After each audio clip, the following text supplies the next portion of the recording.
17, what is seen to a neighbor.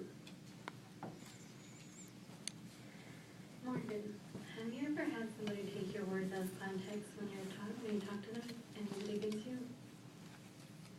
Yes, I have, and I really don't like it. Yeah, I've had the same thing done to me too. That's kind of like what people do with the Bible. They take certain scriptures out of context and use it to prove their belief. Oh. So, let's see what the Apostle Paul said, that the Christians would be caught up to be with the Lord. What subject was being discussed there? How about we go to 1 Thessalonians 4:13 through 14 Okay. and look at the whole context.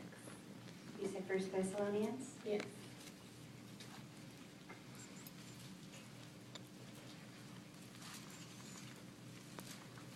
All right. And that's would you feel comfortable reading verses 13 and 14? All right. I'm going to read this out of my Bible. That's fine. Okay. You said verses 13 and 14? Yes.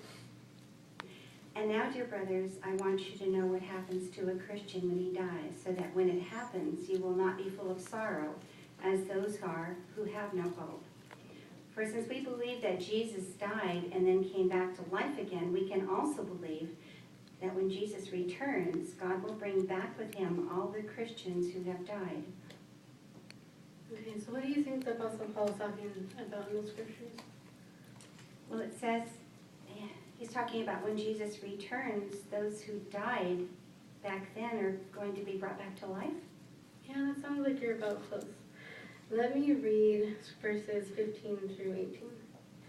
For this is what we tell you by Jehovah's word, that we, the living who survive to the presence of the Lord, shall in no way precede those who have fallen asleep in death. Because the Lord himself will descend from heaven with a commanding call, with an archangel's voice, and with God's trumpet, and those who are dead in union with Christ will rise first.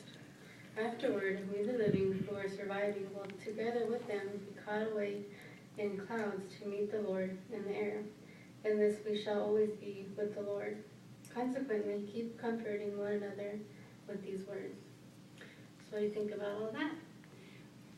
Well, I can see he's talking about those who are still dead then, which is a little confusing. But it still says that some will be alive and will be caught alive into heaven. Okay, well, let's see what Paul says about those being raised up to heaven in 1 Corinthians 15.